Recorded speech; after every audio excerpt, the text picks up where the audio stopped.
प्रसार प्रसार हो चुका है। और श्री राम हनुमान सेवा दल की शाखा पटियाला ही नहीं अपितु बंगाल में और सारी जगह, दिल्ली, उड़ीसा और हरियाणा, दिल्ली में सारी जगह हनुमान चालीसा का पाठ आज के दिन कर रही है। और जगह लगातार यानी पूरे पंजाब में जगह जगह शिवसेना हिंदुस्तान के कार्यकर्ता भी और श्री राम हनुमान सेवा दल के कार्यकर्ता जगह जगह हनुमान जी का जन्मोत्सव आज बड़ी धूमधाम से मना रहे हैं। हम भी श्री राम हनुमान सेवा दल की तरफ से आप सभी को श्री हनुमान जी के जन्मोत्सव की हार्दिक बधाई देते हैं और भगवान बालाजी से प्रार्थना करते हैं कि आपके घर में अन्न धन के भंडार भरे रहे और भगवान बल बुद्धि के देवता भगवान हनुमान जी की कृपा आप पर सदैव बनी रहे।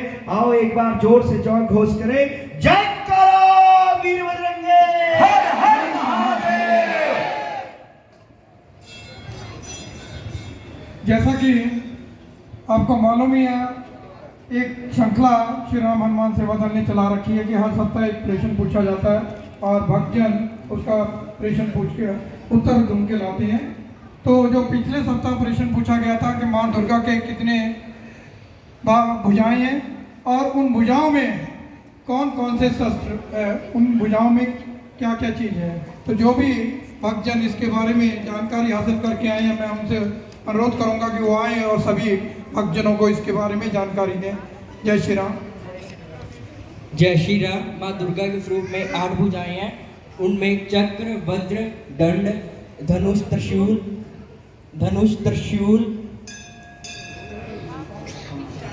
तलवार, शंख और फरसा है।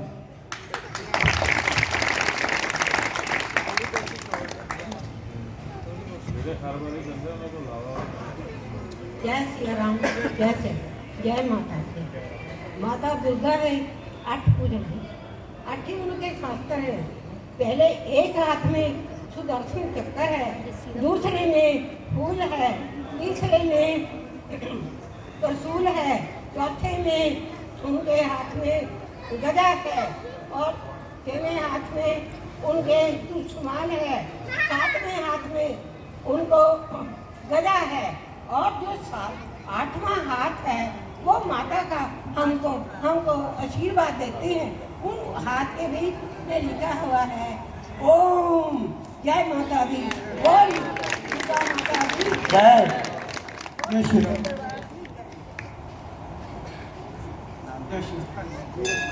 धीरज कुमार का भतीजा, रोटा मार्केट का प्रधान मुख धीरज कुमार, विशाल प्रोफे वाला 1 नंबर काउंटर। मैं राजपुरा से यहाँ संबंधित हो आया हूँ हनुमान चालीसा उपलक्ष्य में। मैं हूँ 3 बाणधारी यानी कि परवरिक बाबा हनुमान जी, मेहंदीपुर वाले, बालाजी महाराज, नरसिम्हा महाराज और हर एक तरह के रूप में 9 देवियों के शस्त्र है, तलवार है, चक्र है और धनुष्मान है। माँ वैष्णो देवी का सबसे बड़ा भक्त है ध्यानु भक्त। ध्यानु भक्त तुम्हारा यश गावे। जय श्री राम। जय हनुमान महाराज।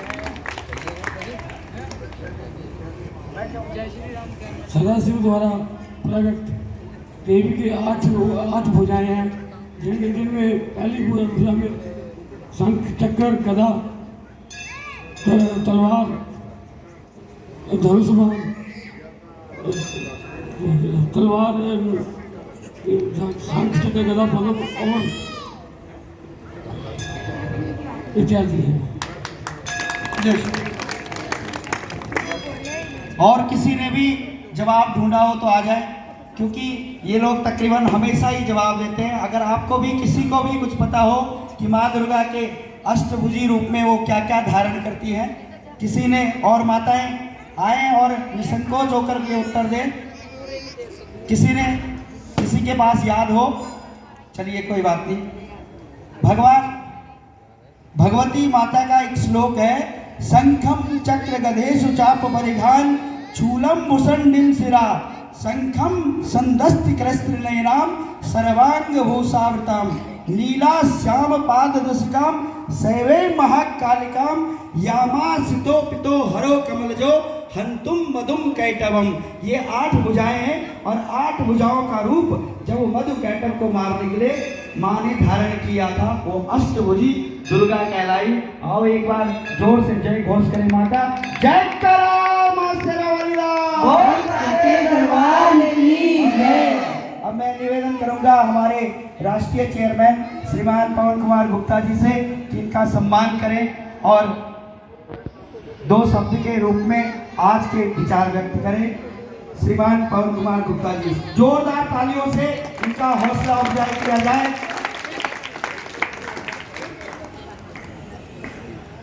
जय करो वीर बजरंगे, हर हर महादेव। हमारे शर्मा जी आए और अपना सम्मान ले जाए।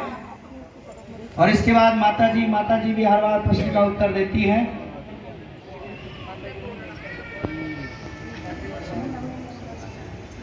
सुनीता जी भी श्री राम हनुमान सेवा दल में सम्मिलित हुई है। आज जोरदार तालियों से इनका स्वागत किया जाए। और अब मैं निवेदन करूंगा हमारे राष्ट्रीय चेयर आई बब्रिक जी, आप भी सम्मान जोर से इनका तालियों से स्वागत किया जाए। ये थोड़ा प्रश्न से भटक गए थे, प्रश्न कुछ और था लेकिन इन्होंने उत्तर दिया, बहुत अच्छी बात है। अब मैं निवेदन करूंगा हमारे राष्ट्रीय चेयरमैन श्रीमान पवन कुमार गुप्ता जी से कि आशीर्वचन के रूप में 2 शब्द कहें। मां काली के पवित्र पावन परिसर के श्री राम हनुमान सेवा दल के व्यासपीठ पे विराजमान प्रसिद्ध भजन गायिका कमला बजाज जी, पंडाल में मौजूद सभी श्री राम भक्त, आओ जोर से जय घोष करें। जय कारे वीर बजरंगी। सबसे पहले हनुमान जी के जन्म महोत्सव के आपको और सोशल मीडिया के माध्यम से देश के सभी सनातनियों को भगवान श्री राम जी के परम सेवक हनुमान जी के जन्म महोत्सव की बहुत बधाई, बहुत शुभकामनाएं। आज कमला बजाज जी जब गा रही थी तो उनके गाने के सुर में हनुमान जी की मर्यादा टपक रही थी, नहीं तो जिस प्रकार से वो गाती हैं वो मां के सुर होते हैं, आज हनुमान जी के सुर थे। धैर्य से, धीरे से, संयम से, भाव से गा रही थी। अब हनुमान जी का जन्म दिवस हम लोगों ने भी इस जगह पे 16 साल की तपस्या के बाद मंगलवार को आने के कारण हनुमान जी का जन्म उत्सव यहाँ पे मनाया गया। वैसे राम हनुमान सेवा दल ने कभी हनुमान जी के मंदिर में कभी अलग अलग मनाया, लड्डू बांट के बनाया, लेकिन इस प्रकार इस ढंग से मां काली के आशीर्वाद से जब से हनुमान चालीसा जी का पाठ शुरू हुआ उसमें ये 16 वर्षों में पहला अवसर होगा जब मंगलवार के दिन पे हनुमान जी का जन्म महाउत्सव हुआ। अब कई लोग इसे हनुमान जयंती कह देते हैं। मेरे दृष्टिकोण में हनुमान जयंती गांधी जयंती, महात्मा जयंती हनुमान जयंती नहीं है, हनुमान जी के जन्म का महापर्व है, अवतरण दिवस है। जयंती इंसानों की हो सकती है, भगवान की थोड़ी है। इसलिए आप सब सनातनी हनुमान जी के जन्म दिवस को जन्म महाउत्सव के रूप में, उनके अवतार दिवस के रूप में कहा जाए, मनाया जाए तो और शोभा मान्य होता है।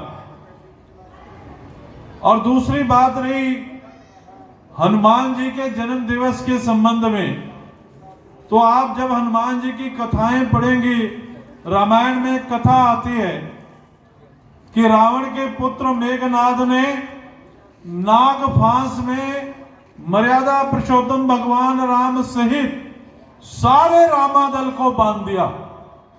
सब लोग बेहोश हो गए। केवल और केवल एक योद्धा था जिसे मेघनाद अपने नागपाश में बांधने में असमर्थ रहा, और हनुमान जी थे जो नागपाश में नहीं बंधे, और उनके प्रयासों के कारण गरुड़ भगवान को बुलाया गया और गरुड़ जी ने नागफांस के बंधन को काट दिया। अब इसका भाव आप समझ लीजिए, जिस प्रभु श्री राम जी के नाम के सिमरन के कारण आप भव सागर से पार हो सकते हैं, उस मर्यादा पुरुषोत्तम भगवान राम को नागफांस से छुड़वाने में सहायता कौन कर रहे हैं? शंकर सुवन केसरी नंदन, तेज प्रताप महाजगवंदन, जिसके तेज के सामने, जिसके प्रताप के सामने कोई नहीं है। पर उन्होंने राम जी को कहीं नहीं कहा कि प्रभु मैंने आपको यहां मदद की और आज आप मेरे को ये स्थान नहीं दे रहे, ये जगह नहीं दे रहे। उन्होंने हमेशा ही कहा कि जो भी मैंने किया वो राम जी की कृपा के कारण हुआ, राम जी की कृपा से मैं कर पाया। राम जी के भक्त हनुमान जी से आप बहुत कुछ सीख सकते हो। आप नाच भी सीख सकते हो, ज्योतिष भी सीख सकते हो, और अपने विपरीत परिस्थितियों में मर्यादा को कैसे कायम रखना है। जब हालात अनुकूल हो तो बहुत लोग बहुत कुछ कर सकते हैं, जब हालात अनुकूल ना हो, विपरीत परिस्थितियां हो, उस परिस्थितियों के अंदर भी हनुमान जी ने वो कार्य किए जो अन्य लोगों के लिए असंभव थे।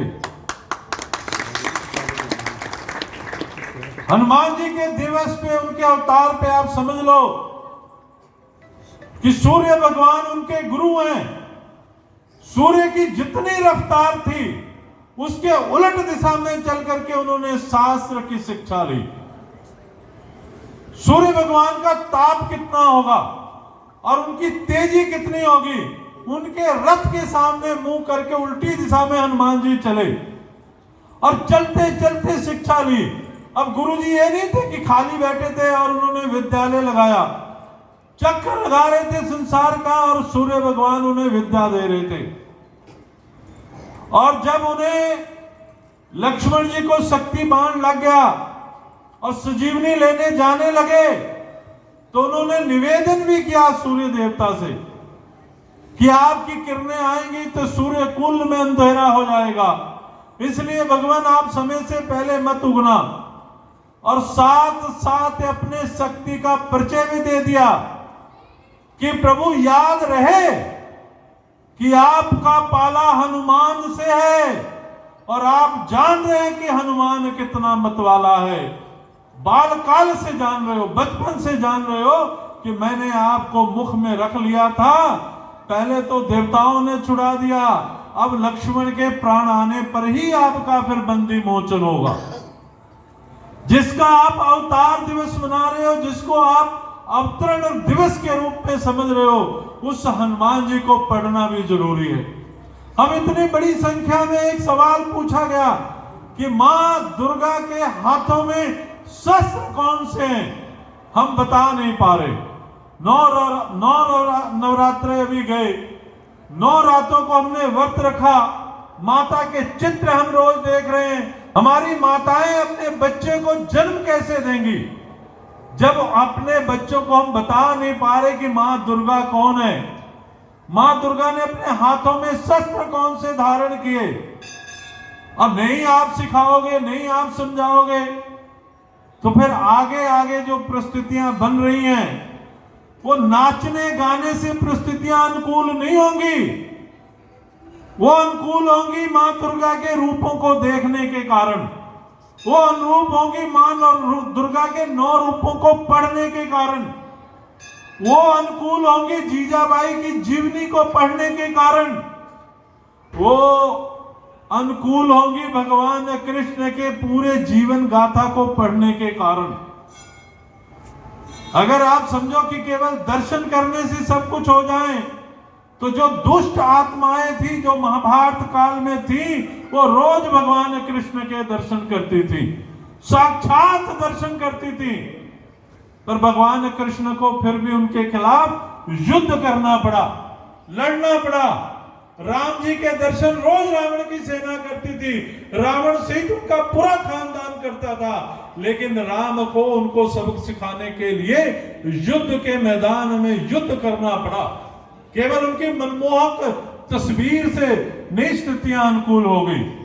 कभी कभी जीवन में आपको कुछ कर गुजरना पड़ता है, तो आपके चरणों में प्रार्थना है कि जब आप सत्संग में जाओ तो पूरे मन से बैठो और अपने शास्त्र को सुनने का प्रयास करो।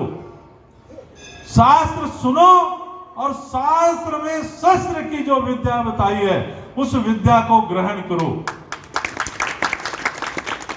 केवल रामायण जी की कथा सुन ली, राम जी के वनवास पे रो लिए, पर राम जी के वनवास जाते हुए उनके कंधे को भी देखना चाहिए कि पूरे मुकुट उतार दिए, मणि उतार दी, माला उतार दी, महंगे वस्त्र उतार दिए, अगर कंधे से कोई चीज नहीं उतरी तो वो था धनुष बाण जो भगवान ने त्यागा नहीं, लक्ष्मण जी ने त्यागा।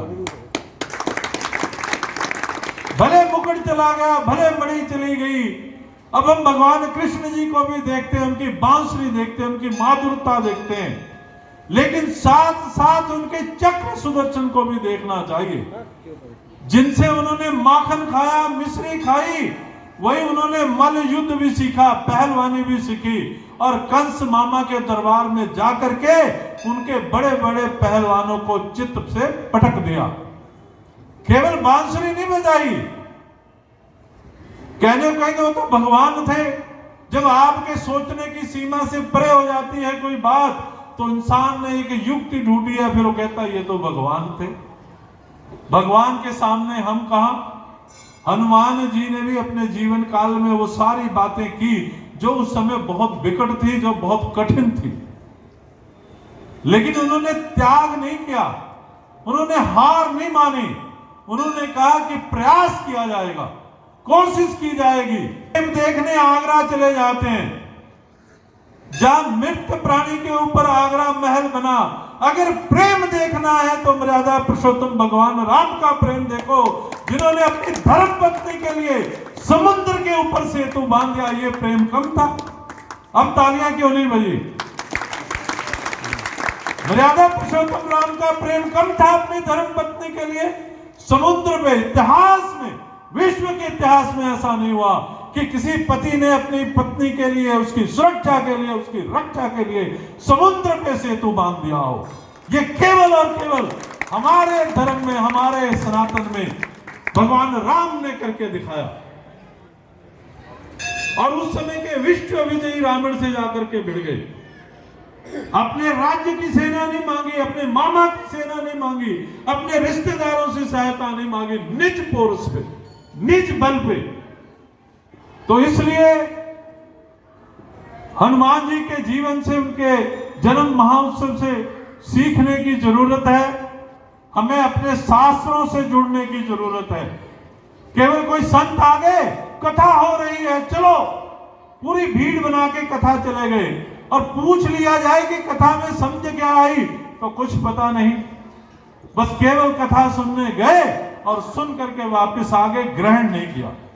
अगर आप आए हो, भजन गाया गया, तो भजन के अर्थ भी समझ के जाओ, भजन को ग्रहण करके जाओ, भज के जाओ, तब आपकी भुजाओं में, आपके नेत्र में जल आएगा। अगर आप भजन गा रहे हो और सुन रहे हो, तो शरीर से नाचो या ना नाचो, मन से नाचना जरूरी है। आपकी आंखों से आंसू निकल जाएंगे तो आप समझो भगवान कृष्ण के राम की गाथा में लीन हो गए। कोई कहे तालियां बजाओ, तालियां खुद से बज जाएं, पता ही ना लगे हाथ ने तालियां कब बजा दी, तब पता लगता है कि आप पूरी तरह भक्ति भाव में डूब गए। मैं एक बार फिर से आप सबको जो इस दरबार में आए हैं, हनुमान जी के जन्म महोत्सव में भाग ले रहे हैं, राम जी की उनके ऊपर कृपा होगी, क्योंकि जो हनुमान जी को प्रसन्न कर देते हैं राम जी उनके ऊपर खुद से प्रसन्न हो जाते हैं, और जिसके ऊपर हनुमान जी खुश हैं उनके ऊपर सभी देवी देवता खुश हैं। हमारे पंडित श्री भारद्वाज ने बताया कि हनुमान जी किसी ना किसी रूप में बैठे होते हैं। वो बैठे ही नहीं होते, कभी कभी अपना परिचय भी दे देते हैं। अगर आप ध्यान से देखोगे तो वो अपना परिचय दे देंगे, किसी बाल रूप में, किसी बेटी के रूप में, किसे मनमौजी के रूप में परिचय उनका आता है। आपकी आंखें देखने के काबिल होनी चाहिए। मैं एक बार फिर से आपको बधाई देते हुए, शुभकामनाएं देते हुए, हमारा अहोभाग्य है कि हनुमान जी का 16 सालों में हमारी समझ से ये पहली मंगलवार को आया और हमें भी ये शुभ अवसर प्राप्त हुआ। माँ शक्ति के धाम में, उनके चरणों में बैठ करके उनका जन्म महोत्सव मनाने का शुभ अवसर मिला। हमारे श्री राम हनुमान सेवा दल की ओर से सभी के लिए लड्डू का और अन्य चीजों का भोग तैयार है। जैसे हनुमान चालीसा होगा, आरती होगी, उसके बाद भोग लगेगा। आप सब लोग हनुमान जी के जन्म महाउत्सव के प्रसादी को लेकर जाएं।